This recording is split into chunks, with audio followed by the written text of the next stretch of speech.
아침이라. 아멘. 할렐루야. 네, 오늘 제자도 시리즈 마지막 14번째 시간 사역하는 삶에 대해서 여러분과 나누기 원합니다. 네, 14번째에 걸쳐서 우리 제자도라는 제목을 함께 나누었는데요. 정말 예수님의 제자는 그 중심에 누가 계셔야 됩니까? 예수 그리스도께서 계셔야 되죠. 그죠? 주는 그리스도시요 살아계신 하나님의 아들이시니다. 바로 그분이 우리의 중심의 한가운데를 주장하시고 중심에 계시고 그 가운데 그 예수님을 믿을 때에 살아계신 하나님 아버지를 누구인지 우리가 깨닫게 되고 우리가 구원받은 것이 얼마나 놀라운 것인지를 우리가 확신하게 되는 것이죠. 그러면서 그 예수 그리스도가 다스리시는 삶, 그 삶을 이야기할 때 8가지로 우리가 같이 살펴보는 것은 무엇이냐면 말씀과 기도. 따라볼까요? 말씀과 기도. 네, 우리 늘 하는 거예요. 말씀, 하나님 말씀과 기도. 그리고 교제와 전도. 네, 교제와 전도. 네, 성도의 사귐. 그리고 말씀을 증거하는 전도. 그리고 그 다음 이어진 것이 무엇이었어요? 성령 충만한 삶과 시험을 이기는 삶. 우리 같이 나눴죠, 그죠? 정말 이렇게 제자의 삶을 살아갈 때 성령 충만함이 얼마나 중요한지를 함께 나누었고, 그러나 이 땅에 살 때 우리가 시험을 계속 겪게 되는데 그 시험을 이겨가는 그 삶이 무엇인지, 그리고 지난 시간에 순종하는 삶에 대해서 우리가 나누었고, 이제 오늘 마지막으로 사역하는 삶이라는 제목으로 함께 여러분과 제자도 시리즈를 마무리하고자 합니다. 이 제자도 시리즈는 1대1 제자양 프로그램에 있는 내용을 여러분과 지금 나누고 있는 건데요. 예수님께서 처음에 요한복음에 보면은 가실 때에 요한의 두 제자가 뒤쫓아왔잖아요. 그때 예수님이 돌아보시면서 뭐라고 물으셨어요? 너희가 무엇을 구하느냐? 너희가 무엇을 구하느냐라고 이렇게 질문하셨습니다. 영어서는 What do you seek? 너희가 구하는 것이 무엇이냐? 라고 물으셨는데 그래서 그 두 사람은 주님 어디에 계십니까? 어디에 머물고 계십니까? 주님 알고 싶고 주님과 함께 있고 싶습니다. 이렇게 대답을 했습니다. 근데 놀랍게도 오늘 사사기 말씀 또 묵상을 나누고 이렇게 사사기를 새로 보고 있는데 오늘 그 갈렙의 딸 악사가 이제 그 온니엘과 결혼을 하고 이제 떠나면서 나귀를 타고 가다 갑자기 내려서 아버지에게 갔잖아요. 그러니까 갈렙이 딸에게 너가 무엇을 구하느냐, 무엇을 원하느냐라고 똑같이 물어요. What do you want? 그러니까 딸이 이제 남방으로 가는데 저에게 샘물을 주십시오. 샘물을 주십시오. 그랬을 때 그 갈렙이 악사에게 윗샘과 아랫샘을, 그러니까 샘물 하나가 아니라 더블로 이렇게 샘물을 허락하는 것을 보게 되는데, 그래서 주님께서 우리에게 물으시죠. 너가 무엇을 구하고 있느냐라고 할 때 우리가 살면서 구하는 게 정말 무엇인지, 내가 찾고 내가 원하는 것이 무엇인지를 정확히 분별할 필요가 있습니다. 그래서 정말 필요한 것을 우리가 구할 수 있어야지 엉뚱한 것, 별로 그렇게 중요하지도 않은 것들에 목매며 살면 안 되지 않습니까? 그런데 예수님께서 너희가 무엇을 구하냐고 물으실 때 이 물음은 그냥 너가 원하는 게 뭐야? 라고 이렇게 말해서 당장 뭐 물이 마시고 싶습니다, 배가 고픕니다, 이런 대답을 할 수도 있겠지만 그 질문 안에는 아주 심오한 의미가 있고 우리의 인생 전체의 목적을 물어보는 질문이라고 할 수도 있는 거예요. 너가 지금 길을 가고 있는데, 너의 삶을 살아가고 있는데 너의 인생의 목적이, 너가 무엇을 바라보고 무엇을 위해서 너의 삶을 살고 있느냐, 우리의 궁극적인 목적을 물어보는 그러한 질문이라고도 할 수가 있겠죠. 우리가 예수 그리스도의 제자로서 예수님을 따르고 그분과 깊은 교제를 나누며 지난 시간 나눴던 것처럼 그분께 온전히 순종하고자 할 때 결국에 그 결과로서 우리가 무엇을 하느냐? 바로 주님의 일, 바로 그분의 일을 우리가 하게 되는 것입니다.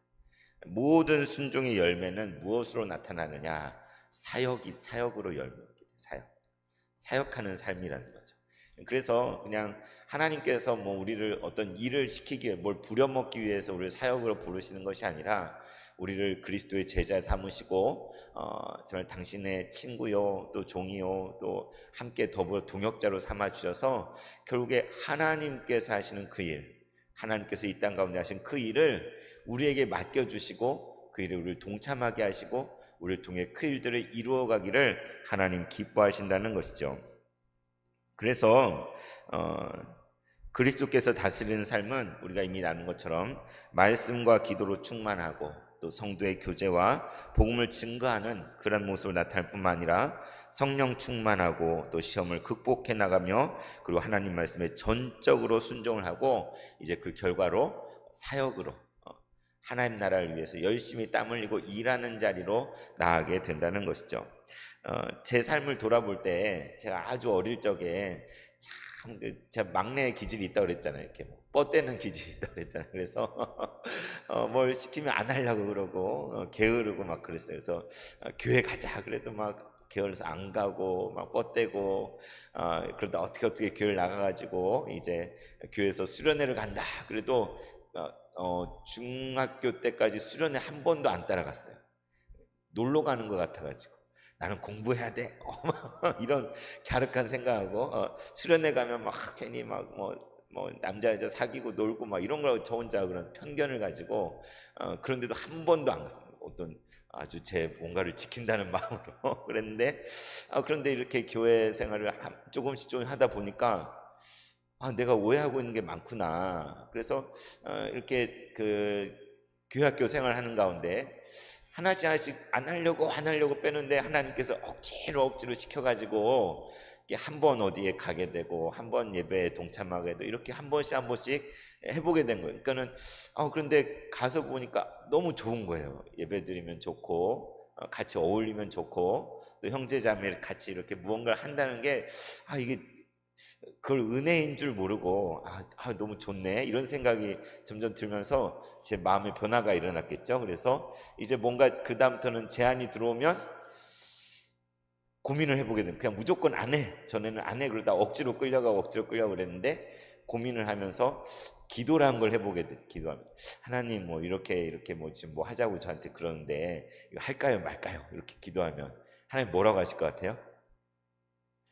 해라 하는 마음을 주시는 거예요. 그쪽으로 하는 쪽으로 마음을 주세요. 이렇게 하나님께 한번 묻고 그리고는 이제 그래서 순종하는 마음으로 이제 같이 동참하기 시작하면 너무 좋은 거예요. 너무 은혜가 있고 기쁘고 감사하고 정말 제 안에 충만해지는 그런 것들을 경험하게 되니까 그 다음부터 어떻게 바뀌었겠어요? 그 다음부터는 사람이 그 좋은 걸 아니까 뭐 없나 찾아다니게 되는 거예요. 뭐 이렇게 교회에서 뭐 이렇게 할 거 없나 하고 제가 오히려 그것을 적극적으로 주님을 위한 일이 뭘까 하고 이렇게 찾아다니는 그런 아이로 제가 변하게 되었고 그리고 나중에는 결국에 어떻게 되냐면 정말 주님이 나의 최고의 우선순위가 되어서 내 인생의 목적이다 라고 말할 수 있게 바뀌어버린 거예요. 그러니까 주님이 진정한 나의 주님이셔서 난 주님을 위해서 공부하는 것도 주님 위해서 하는 거고 내 삶을 사는 그 인생의 목적이 주를 위해 사는 거. 목사가 되겠다 이런 생각을 한 적은 없지만 주님을 위해 내가 살아야지 그런 마음으로 온통 거기에 사랑에 빠져서 주님의 일을 찾아다니게 이렇게 변하더라는 거죠. 그래서 제자도의 목적지는 무엇이냐? 성숙하고 변화되어서 그리스도의 형상으로 빚어가는 가운데 결국에 그리스도의 일꾼이 되는 것, 그분의 동역자로 세움받아서 이 땅에서 하나님 나라를 위해 쓰임받는 것, 그래서 다시 말하면 사역하는 삶으로까지 나아가는 것이 제자도의 마지막 관문인 것이죠. 그래서 중세가 끝날 무렵에 1500년대 종교개혁 시대에는 어떤 일이 일어났냐면 오직 믿음 그리고 만인제사장주의를 이야기하면서 마틴 루터가 무엇을 평신도에게 돌려줬어요? 바로 이 성경을 하나님 말씀을 평신도들에게 모든 사람들에게 돌려준 것이 바로 종교개혁이라고 한다면 오늘날의 종교개혁은 무엇이냐? 그 옛날엔 성경을 평신도들에게 돌려줬다면 오늘날은 사역을 평신도들에게 돌려주는 것, 이것이 새로운 시대의 종교개혁이다 이렇게 말하는 사람들이 있습니다. 그래서 프랜시스 아이리스라는 사람이 있는데 그분이 이렇게 이야기를 했다고 합니다. 만일 당신이 세례를 받았다면, 우리 다 세례 받았잖아요, 그죠? 여러분이 목사 안수를 받았든지 안 받았든지 우리는 이미 사역자입니다. 그러니까 우리가 세례를 받고 정말 그리스도인이 됐다면 그 사람이 특별히 신학 교육을 받고 사역자의 훈련을 받아서 목사 안수를 받았냐 안 받았냐 하고 상관없이 모두가 이미 사역자라는 것이죠. 여러분 자신이 사역자라는 걸 알고 계시죠? 여러분이 사역자입니다. 여기 앞에 서 있는 저나 이렇게 목사나 전도사 뭐 이렇게 또 교회에서 특별한 직분을 맡은 사람만 사역자가 아니라 여러분 한 사람 한 사람이 사역자라는 것을 기억하십시오. 그래서 저는 대학 시절에 그렇게 진짜로 생각을 했어요. 내가 사역자다. 대학생인데 학교 생활하면서 난 사역하는 마음으로 매일매일을 살았어요. 오히려 교회 가서 안식을 누리고 일주일 내내 월요일, 화요일, 수요일, 목요일, 금요일, 토요일 일주일 내내 스케줄이 빡빡했어요. 어떤 스케줄들이었을까요? 공부 스케줄보다 무슨 뭐 종로기도회 모임, 수요 아크로 찬양팀, 단대 기도긴 모임, 꽈기도긴 모임, 뭐 등등등. 월요일은 뭐, 화요일은 뭐, 수요일은 뭐, 그냥 대학 학생인데 월요일부터 일주일 내내 그런 스케줄로 꽉꽉 차 있어가지고 두 개, 세 개가 겹쳐가지고 그 중에서 선택해서 가야 될 정도로 그렇게 바쁘게 열심히 이렇게 나는 사역자다라는 마음으로 캠퍼스에서 누볐던 것 같아요. 제가 어디 뭐 선교단체를 따로 한 것도 아니고 그랬던 것도 아니지만 정말 제가 있는 곳에서 저희 과에서 또는 학교 안에서 그 사역자의 심정으로 이렇게 일주일 그렇게 치열하게 살고 이제 주말에는 교회에 가서 교회에서 또 이제 교회 섬기면서 그곳에서 오히려 안식을 누리는 그런 생활을 했던 것 같습니다. 여러분 어떠십니까? 나는 사역자다라는 그런 의식이 여러분 있으신가요? 아까 말씀드린 대로 정말 우리가 그리스도인이라면 우리 모두가 사역자로 부름을 받았다는 것이죠. 그래서 우리 각자가 평신도 사역자임을 깨닫고 주님이 맡겨준 사역을 감당하려면 다음과 같은 5가지 이해가 필요하다고 합니다. 첫 번째는 성경적인 교회관을 가져야 된대요. 성경적인 교회관. 성경 말씀에 따른 교회에 대한 인식인데 여러 가지 중에서 무엇이냐? 바로 당신 자신이 교회이다. 따라해 볼까요? 당신 자신이 교회이다. 나 자신이 교회이다. 네, 그러니까 무슨 얘기냐면 우리가 교회에 왔다, 뭐 교회에 있다, 또 교회를 위해서 일한다, 뭐 교회에서 일한다 이런 말 하는데 이런 것들이 잘 따져보면 그게 완전한 표현은 아니라는 거예요. 우리가 예배 본다 이게 틀렸잖아요, 그죠? 예배를 보는 게 아니라 예배를 드리는 거잖아요, 그죠? 그래서 우리가 단순히 교회에 있는 것이 아니고 교회를 위해서 무언가를 하는 게 아니고 교회 안에서 뭔가를 일하는 것이 아니고 우리 각자가 우리 자신이 바로 교회라는 그런 인식이 필요하다는 거예요. 그래서 예배를 드릴 때도 지금 저는 말씀을 전하는 입장이고 여러분 여기 앉아있는 입장이지만 누가 예배를 드려요? 바로 우리 모두가 같이 예배 드리고 있는 거예요. 여러분 한 사람 한 사람이 지금 하나님 임재 앞에서 그분께 나의 예배를 하나님께 드리고 있는 거예요, 그죠? 근데 우리는 순간 착각하기 쉬워요. 그냥 앞에서 인도하는 뭐 대표 기도자나 찬송 인도하는 사람이나 설교자나 이런 사람들이 뭔가 예배를 드리는 것 같고 나는 구경꾼, 참관인, 이렇게 예배 보러 온 사람 이렇게 착각하기 쉬워요.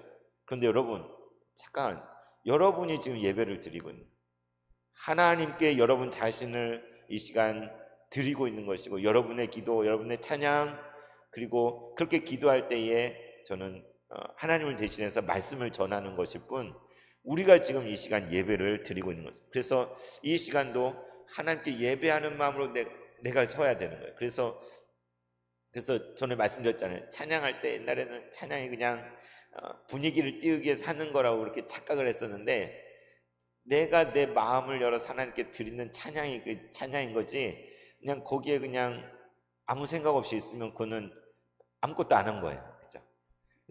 그래서 우리가 찬송 부를 때도 목소리를 낼 수도 있고 안 낼 수도 있어요.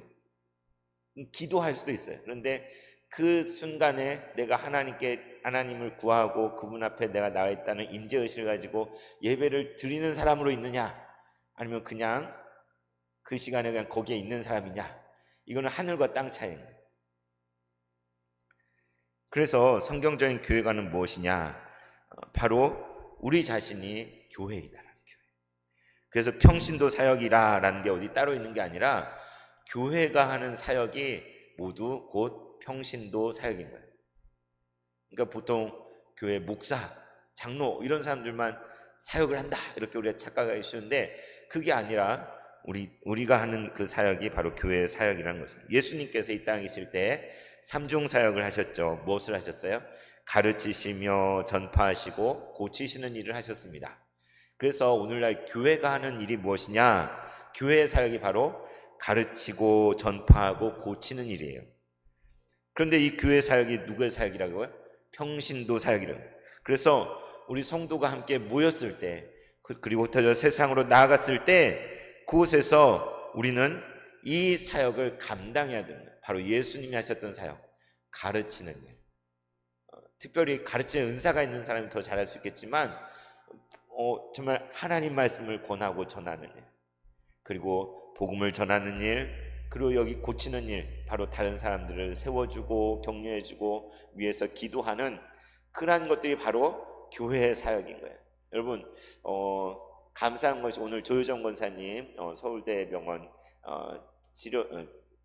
진료를 받고 오셨는데 그 진짜 꼼짝도 못할 정도로 아프셨잖아요. 근데 검사해 보니까 옛날에 시술한 곳 밑에 실금이 가고 또 어깨 쪽에도 실금이 갔다고 그러더라고요. 그래서 원인을 찾았고 그래서 약을 바꿔가지고 또 주사를 맞고 이렇게 처방을 받아가지고 퇴원하신다 해서 이렇게 전화 주셨더라고요. 그런데 그냥 남의 일이 아니라 우리 같이 기도하고 구할 때 하나님께서 역사하신 거 아니겠습니까? 또 제가 주일에 들으니까 박춘자 권사님께서 또 넘어지셔가지고 엉덩이뼈랑 이렇게 다치고 그래서 지금 군산에 따님이 있는 곳으로 내려가서 병원에 입원해 계신대요. 그래서 참 회복이 필요하잖아요. 우리 또 박아준 권사님 고관절 수술하셔서 지금 병원에 입원해 계시고, 사실 여기 예배 가운데 나온 분들 가운데도 우리 지정자 권사님이나 우리 여러 권사님들 다리도 아프고 허리도 아프고 몸도 아프고 다 아픈 몸을 이끌고 사실 우리가 나왔는데 하나님께서 고쳐주실 줄 믿습니다.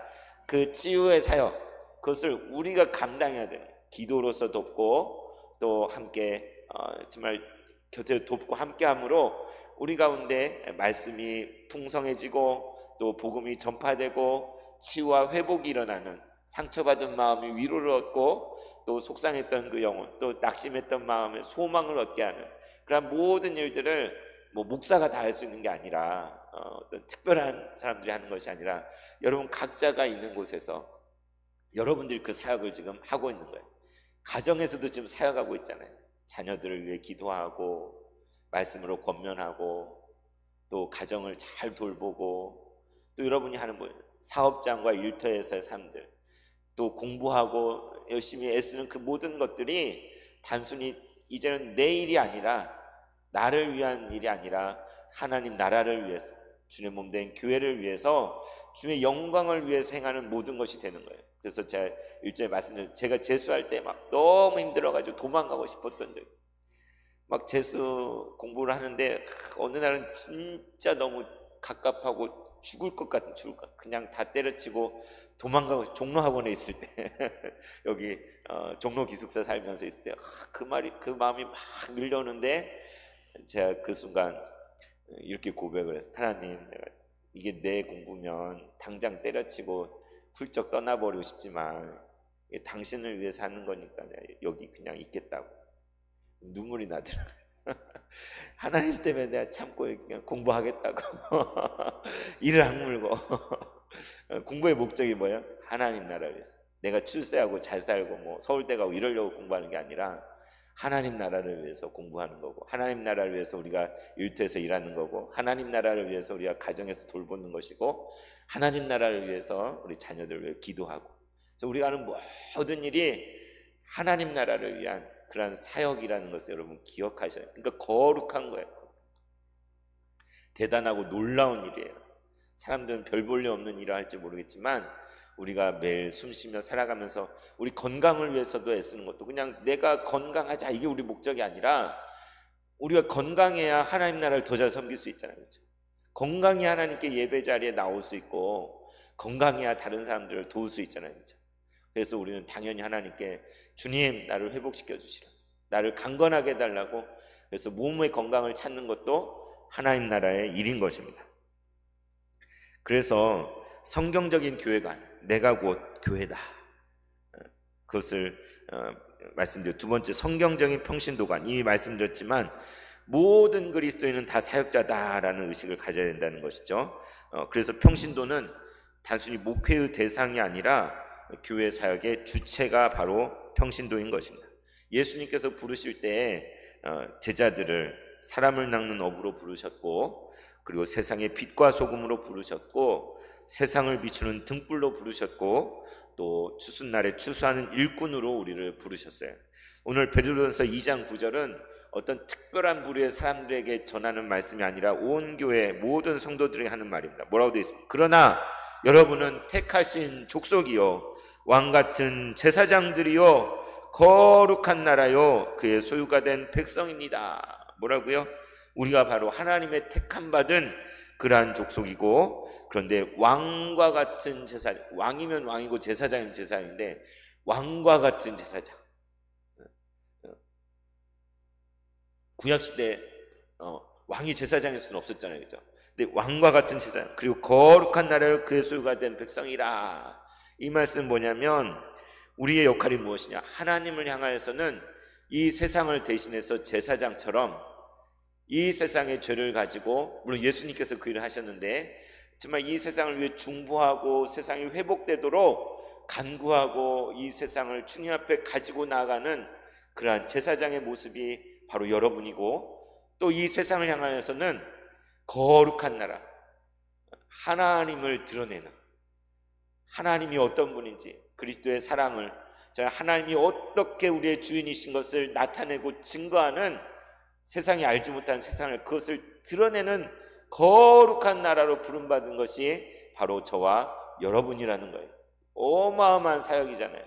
바로 예수님께서 하셨던 그 사역을 하나님께서 우리에게도 동일하게 맡겨주신 거예요. 그리스도의 제자이기 때문에. 그래서 우리는 정말 메디테이터, 중보자와 같이 하나님을 향하여 세상을 대신하고 세상을 향하여 하나님을 대신하는 존재. 얼마나 대단합니까?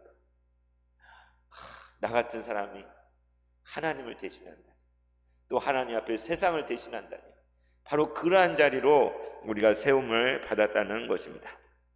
그래서 주님의 통치하는 그 다스리심 안에 왕같은 제사장이라고 했잖아요. 이 세상을 누가 다스리십니까? 하나님께서 다스리시고 통치하시는데 그 통치에 우리가 함께하고 있는 거예요. 이 세상을 복음으로 변화시키고 하나님께서 만물을 다스리신 그 일에 우리 함께 일조하고 우리의 손을 보태고 함께 하는 거예요. 하나님이 우리가 없어서 그 일을 못하시는 게 아니에요. 그러나 우리 하나님은 바로 연약한 우리와 함께 그 일을 하기 원하세요. 연약한 나 같은 사람을 통해서 하나님 나라의 일을 이루기 원하시고, 우리의 순종과 우리의 섬김과 우리의 헌신을 통해서 그 나라가 이루어지는 것을 원하신다는 것입니다. 참 이 교회가 이렇게 버티고 있는 것, 여러분 힘이 있나요? 몸도 아프고 나이도 들었고 정말 물리력도 이렇게 힘으로도 막기도 정말 힘들고 연약하게 게 우리잖아요. 그런데 신기하게도 우리같이 연약한 사람들을 통해서 하나님 이 교회를 지키시고 든든하게 하시고 오늘까지 이렇게 하나님께 예배할 수 있도록 인도하시는, 얼마나 놀랍습니까? 하나님께서 하시는 줄 믿습니다. 세 번째로 성경적인 은사관이 필요한데요. 우리에게 은사가 있죠. 각자 우리가 서로 보면서 아무개 권사님은 이런 은사가 있는, 또 저 집사님은 이런 은사가 있는, 이런 부분에 참 너무 장점이야, 참 귀하고 참 너무 귀해, 이렇게 생각하는 것들이 우리 각자 있지 않습니까? 근데 그 은사라는 것은 하나님께서 우리에게 거저주신 우리가 사모할 때 우리 각자에게 하나님께서 달란트를 주시고, 탤런트라고, 탤런트, 그 달란트를 주셔서 그 은사를 우리에게 그냥 은혜로 주신 거예요. 반드시 그 은사를 우리 각자에게 주십니다. 그런데 이 은사를 어디에 사용하라고 주셨느냐? 하나님 나라와 그의 영광을 위해서 사용하라고 주신 거예요. 그러니까 여러분, 귀한 재능이 있는데 그것을 묵혀두고 썩게 한다면 그것만큼 안타까운 게 어디 있어요, 그죠? 정말 아름다운 목소리를 주셨는데 이것을 한 번도 써먹지 못한다면, 정말 요리를 잘 할 수 있는 그런 은혜를 주셨는데 요리를 하지 못한다면, 또 사람들과 대화 상담하는 가운데 다른 사람들 위로하고 세워줄 수 있는 그러한 귀한 은사를 주셨는데 그것을 전혀 활용하지 못한다면 이것만큼 안타까운 것이 없죠. 그래서 하나님께서 우리 각자에게 많은 은사를 주셨는데 그것은 하나님 나라를 섬기도록 주님의 영광을 위해 사용하도록 그걸 주셨다는 거예요. 반드시 그 일을 위해 쓰임받아야 되는 것입니다. 성경에 어떤 은사들이 나와 있습니까? 예언의 은사가 나와 있고, 봉사 섬김의 은사가 있고, 가르침의 은사, 또 권위하는 위로의 은사, 구제의 은사, 다스리는 은사, 긍휼의 은사, 끝도 없어요. 은사는 수없이 많은 은사들이 나와 있는데, 그래서 정말 아름다운 게 뭐냐? 교회 안에서 하나님이 주신 그 은사를 따라서 정말 적재적소에서 그 모습으로 섬기는 모습을 볼 때 이것이 정말 아름다운 거예요. 정말 기가 막힌 거예요.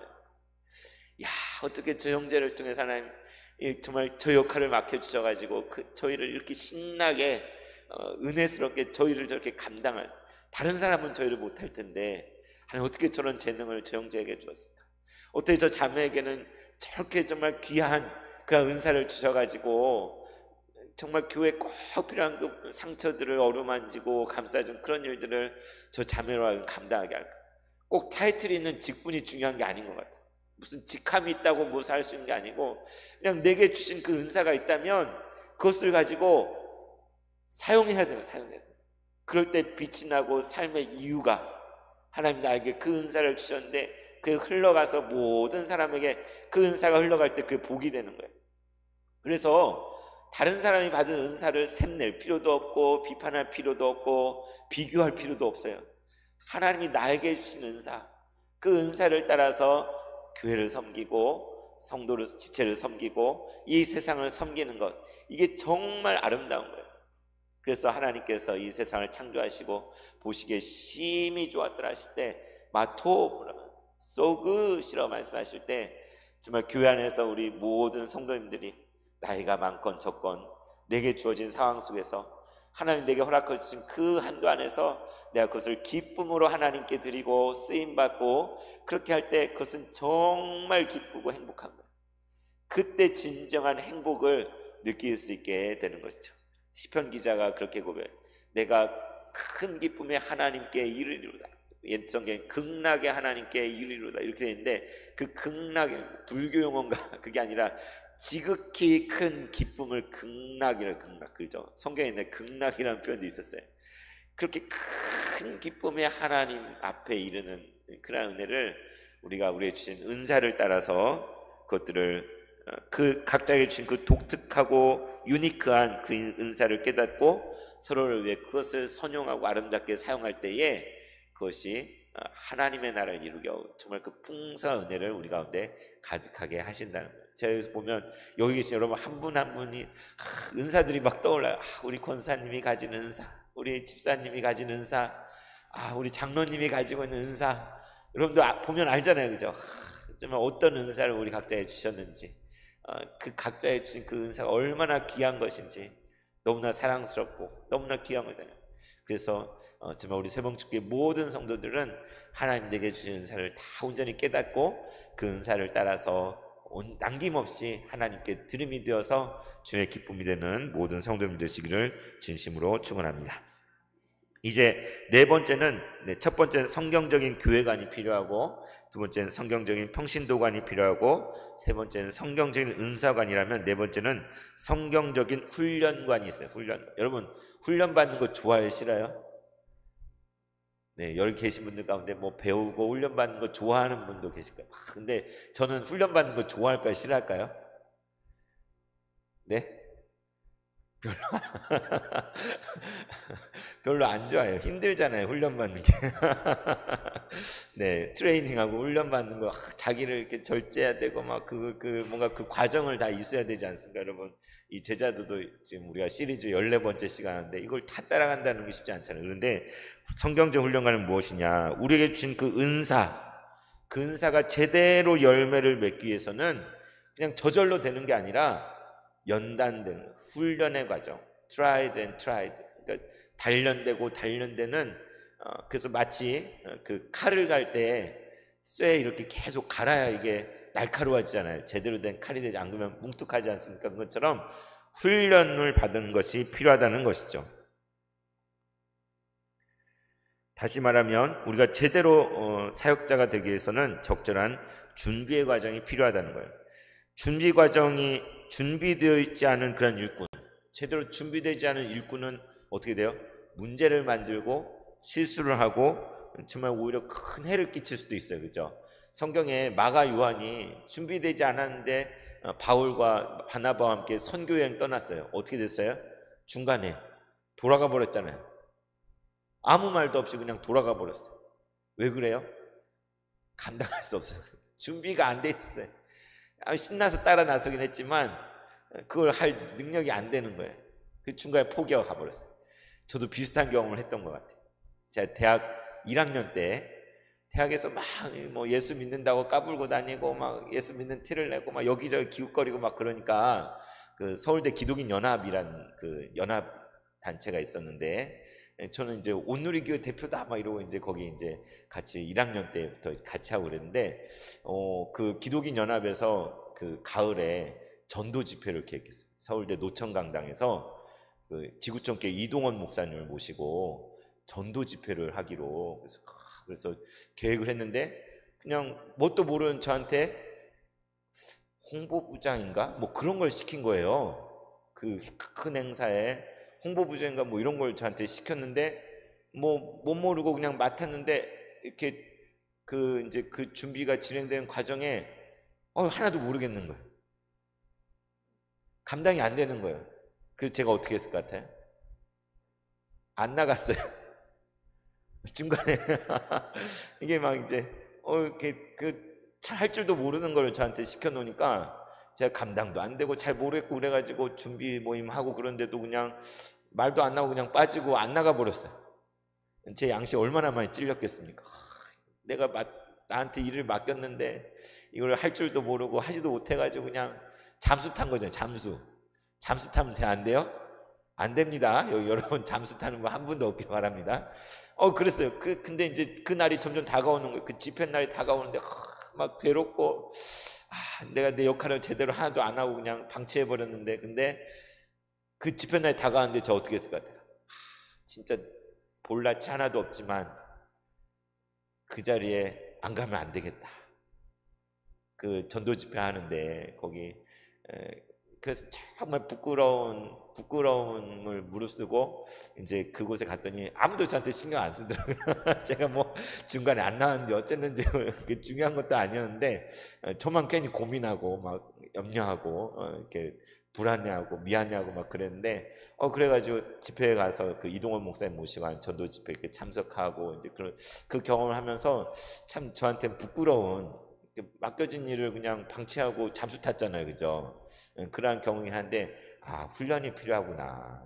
그냥 준비되어 있지 않은데 그냥 덥석 무슨 일을 감투를 쓴다는 게 뭐 감투도 아니지만 준비가 전혀 안 됐는데 무슨 큰 일을 맡는다는 건 정말 사고 칠 일이고 이거는 참 안 되는 거구나라는 것을 그 일을 통해 배운 것 같습니다. 그래서 그렇잖아요. 그래서 우리도 그냥 나란 일도 그래요. 나란 일도 준비가 하나도 안 되는 사람을 덜컥 무슨 중요한 일을 시키면 그 일을 다 망쳐놓게 되잖아요. 그죠? 하나님만 못한 경우도 많이 생기잖아요. 그죠? 그래서 우리에게 주신 그 은사가 있는데 그것들 그냥 있다고 무조건 잘할 수 있는 게 아니라 훈련하는 시간, 준비하는 과정, 그게 시간이 걸리고 노력이 필요하고 이걸 내가 왜 해야 돼? 그런 생각이 들 수도 있지만 그러나 이렇게 훈련을 받음을 통해서 그 일을 제대로 감당할 수 있게 되는 예수님도 제자들을 선택하셔서 부르셔서 그들을 바로 파송하지 않았어요. 그들을 바로 막 하지 않고 오랜 시간 동안 공동체 훈련을 같이 먹고 자고 말씀을 전하고 삶으로써 모든 걸 보여주시고 그 능력을 보여주심으로써 제자들의 준비를 시켜서 그 준비된 만큼에서만 12제자 파송을 하시기도 하고 70제자 파송을 하시기도 하고 그잖아요. 그랬을 때 이제 제자들 막 가서 보니까 자기들도 기적도 일으키고 막 치유도 일어나고 막 말씀을 전할 때 사람들이 막 믿게 되고 막 이러니까 막 들뜨고 신났잖아요. 그래가지고 예수님이 그 변화산 올라갔을 때 어떤 아버지가 자식을 데리고 왔는데 막 자기들이 고쳐보겠다고 막 별짓을 다 했는데 안 돼요. 막 얼마나 당황했겠어요, 그죠? 전에는 다 됐는데 안 되고 막 그래서 정말 낮아지는 그러한 시간이었을 텐데 예수님 내려오셔서 그래 그 너에게 믿음이 어디 있느냐 하시고 기도 외에는 이러한 유가 나가지 않는다는 가르치시고 훈련의 과정 그리고 결국 예수님께서 때가 되었을 때 십자가를 짊어지시고 부활하신 후에 드디어 제자들 그리고도 바로 보내지 않았어요. 기다려라. 성령이 임하기까지 기다려라. 그래서 오순절날 성령이 임함으로 말미암아 그들이 성령을 받고 뛰쳐나가서 복음을 전하고 이제 정말 땅끝까지 나아가 복음을 전한 그 사명을 감당하게 된 것이 아닙니까? 그래서 정말 훈련이 필요한 훈련의 종류는 여러 가지 있겠죠. 매일매일의 경건의 훈련, 큐티 훈련, 또 말씀 전도하는 훈련, 또 양육하는 훈련, 상담하는 훈련. 정말 삶의 모든 것들에 사실은 우리가 연단되고 훈련되고 다듬어질 필요들이 있는 것이죠. 그래서 잘 준비된 사람이 적재적소에 가장 귀하게 정말 사용되어진 거 아니겠습니까? 그래서 우리도 그 정말 교회 안에서 훈련받는 것뿐만 아니라 세상에서 훈련받은 것도 하나님은 사용하시는 것 같아요. 우리 박희원 장로님 그 우체국에서 근무하시잖아요. 거기서 그런 일들을 감당하시니까 교회 재정위원장 일들을 잘 감당하시잖아요. 그죠? 그래서 우리가 일반 세상 속에서 우리 훈련받고 배우고 또 많이 경험한 그러한 것들도 역시 하나님 나라를 위해서 꼭 필요한 때에 아름답게 쓰임만. 그래서 여러분이 지금 배운 것들 또 옛날에 배웠던 그러한 것들이 다 그냥 그때 지나가는 것들 우리가 그것들을 잘 간직하고 다듬고 그것들을 소망 가운데 있다면 나중에 하나님이 이때를 위해서 그때 나를 이렇게 준비시켰었구나. 이때 나를 이렇게 사용하시기 위해서 그때 그 힘든 과정들을 하게 하나님께서 나를 시키신 거였구나. 그런 걸 깨달을 때가 있잖아요. 그렇죠? 그래서 하나님은 손해 보지 않는 분이에요. 하나님이 다 뜻과 계획이 있어서 우리를 다 준비시키고 예비시키고. 여러분 우리가 지금 봉천교회와 세광교회 합병해서 세봉천교회가 되었는데 10년이 됐잖아요. 그죠? 참 그 가운데 우여곡절이 많이 있었겠지만 이 모든 것 가운데 하나님의 섭리가 있는 걸 믿습니다. 하나님께 우리 각자를 향한 계획과 뜻과 섭리가 있고 또 이 세봉천교회를 향한 하나님의 그 섭리와 뜻이 계셔서 우리가 다 이해할 수 없지만 여기까지 그리고 우리가 지금 수없이 많은 고난과 힘든 시간들 터널들을 통과해 왔지만 정말 상상도 할 수 없는 다른 데서는 볼 수도 없는 그러한 험악한 것들을 우리가 보아왔지만 그런 것들이 우리에게 아픔이기도 하고 고통이기도 하지만 하나님께서는 그 모든 것들 사랑스러운 아픔과 기쁨을 위로와 평화한식을 하나님 주신다. 그 고백과 같이 하나님께서 우리를 사랑하시기 때문에 다 허락하신 그런 과정이라고 우리가 받아들였으면 좋겠습니다. 마지막으로 성경적인 세계관이 필요한 거예요. 성경적인 세계관. 그러니까 우리가 사역을 하는 현장은 먼저는 이 교회죠. 교회. 이 교회 안에서 우리가 교사로 또 찬양대원으로 또 안내 또 미화 또 여러 가지 꽃꽂이로 여러 가지 모양으로 여전도에서 또 여러 모양으로 우리가 이 사역을 하지만 여기가 교회만이 사역 현장이 아니라 아까 말씀드린 대로 온 세상이 우리가 나아가서 생활하는 모든 우리 발바닥을 밟는 모든 곳이 사실은 우리의 사역의 현장이잖아요. 그래서 우리는 이 세계에 대한 성경적인 이해를 갖고 있어야 돼요. 우리가 그냥 아무 생각 없이 또는 세상의 논리와 방식으로 이 세상을 이해하는 것이 아니라 하나님 나라의 관점에서 구속의 관점에서 역사를 볼 줄 알아야 되고 이 시대를 바라볼 수 있어야 되고 우리가 만나는 사람들, 내가 하는 일, 우리가 경험하게 된 모든 그런 것들을 주님이 보게 하시는 그 관점에서 그것들을 바라볼 때에 우리는 정말 우리가 부름받은 그곳에서 제대로 된 사역을 할 수 있는 것이죠. 옛날에 제가 가이드 포스트를 한때 많이 읽었는데요. 어떤 할머니, 정말 나이가 엄청나게 많은 할머니, 이제 은퇴해서 아무것도 못한 할머니가 어느 날 기도하다가 하나님께 또 소명을 받았어요. 그래가지고 제가 정확히 기억은 안 나는데 죄수들에게 편지 쓰기를, 아무도 시킨 사람이 없어요. 혼자 감옥에 있는 그런 죄인들이 거기 있잖아요. 그때 어머니 같은 할머니 같은 마음으로 편지를 써가지고 계속 보내는 거예요. 근데 그 일이 어마어마한 역사를 일으켜요. 감옥에 있는 죄수들에게 그 할머니가 보낸 편지가, 엽서가 너무나 큰 위로가 되고 그들이 자신의 그런 지난 과오를 씻고 하나님께 돌아오는데 그렇게 쓰임받았다는 그런 이야기를 옛적에 읽었던 기억이 납니다. 정말 그 할머니가 할 수 있는 게 뭐 백발이 성성하고 아무것도 못한 할머니가 어떻게 그런 생각을 했을까? 하나님께 주신 사명이라 생각하고 하늘나라 갈 때까지 정말 감옥에 있는 사람들에게 그리스도의 사랑을 전하는 그 편지를 써서 이렇게 보냈다고 하더라고요. 그래서 정말 생각지도 못한 방식으로 하나님께서는 우리로 사역하게 하실 수 있는 거예요. 우리의 생각은 정말 우리가 보는 좁은 것들 생각하는데, 아니 감옥에 있는 사람들에게 엽서 보낼 생각을 누가 하겠어요?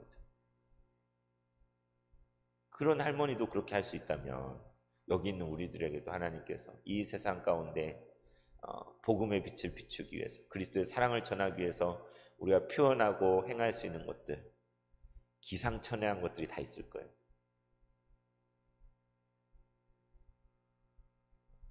그러한 것들이 우리 가운데 풍성하게 일어났으면 좋겠습니다. 그래서 정말 교회에 와서만 우리가 무엇을 하고 뭐 교회를 섬기고 봉사하는 게 아니라 여러분 자신이 그리스도의 제자로서 한 사람 한 사람의 사역자라는 것, 여러분이 말하는 것, 행하는 것, 가는 곳, 그런 모든 곳에서 여러분 하는 모든 게 하나님의 나라와 하나님의 영광과 관련이 있다는 것을 우리가 깨닫는다면 한 하루도 허투루 쓸 수 없는 거예요. 월요일, 화요일, 수요일, 목요일, 금요일, 토요일 매일의 삶 가운데 우리는 무언가 우리가 행하는 것을 통해 영원한 하늘나라와 연결이 되고 또 이 세상 가운데 주님의 나라를 확장시키는데 우리는 쓰임받을 수 있다는 것입니다. 여러분 단순히 그냥 미소 짓는 것 하나만으로도 하나님 나라 일을 할 수가 있어요. 예전에 제가 가장 존경했던 그 교수님 얘기를 한 적이 있는지 모르겠는데 그분은 교수를 하는 목적이 예수님 전하려고 하는 거예요. MIT에서 공부를 하고 나사에서 근무하고 정말 상상 어마어마한 집을 미국에 살고 있었는데 그걸 다 정리하고 한국에 들어왔어요. 학생들에게 복음 전하려고. 근데 그분 이제 정말 연구하고 뭐 교수 가르치고 또 뭐 복음을 위해서 애쓰고 막 힘들고 힘들잖아요. 그러면 막 너무 힘들면 우리 인상이 어떻게 돼? 저절로 이렇게 찌그러지잖아요. 막 그죠? 그런데 딱 강의실 앞에 딱 가서 표정을 바꿔. 엄청 힘들어서 찡그러진 얼굴을 천사 같은 얼굴로 바꿔요. 의지적으로. 그리고 딱 강의실 문을 열고 들어가서 학생들에게 여러분 안녕하세요 하면서 천사 같은 얼굴로 환하게 웃으면서 강의를 하자고 시작을 하는 거예요. 다른 사람들은 모를지 모르겠지만 하나님 나라의 일을 감당하고 있는. 그래서 우리가 단순히 미소 짓는 것 하나만으로도, 위로하고 격려한 말을 전하는 것 하나만으로도, 손을 잡아주는 것 하나만으로도 우리는 하나님 나라의 일을 감당하는 사역자로서 쓰임받을 수 있다는 걸 기억하시고 우리가 사는 하루하루 가운데 정말 그렇게 살아갈 수 있는 우리 모두가 됐으면 좋겠습니다. 여러분 잘 아시는 노래, 주님 내가 여기 있사오니 나를 보내소서, 이 찬송을 같이 한번 불러보고 기도하겠습니다. 주님 내가 여기 있사오니 나를 보내소서. 주님 내가 여기 있사오니 나를 보내소서. 나의 마음 나의 몸 주께 드리오니 주 받으오 주님 내가 여기 있사오니 주님 내가 여기 있사오니 나를 써주소서 나를 써주소서 가진 것 모두 다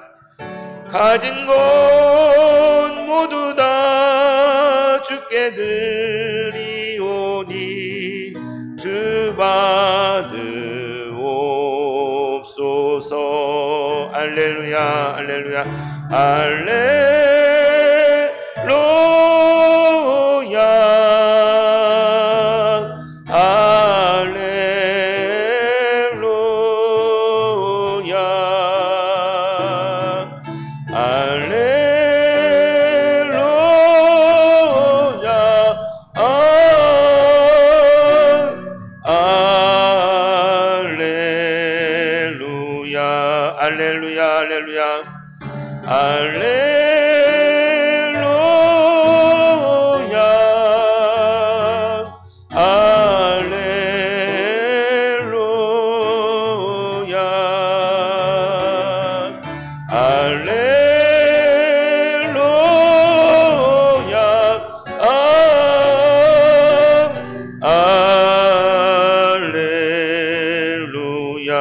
나를 받으옵소서 나를 받으옵소서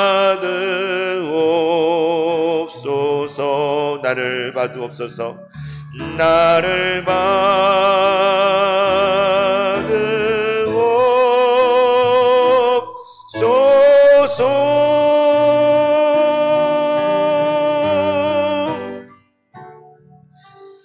하나님 아버지, 오늘 예수 그리스도의 제자의 삶 마지막으로 사역하는 삶에 대해 나누었습니다.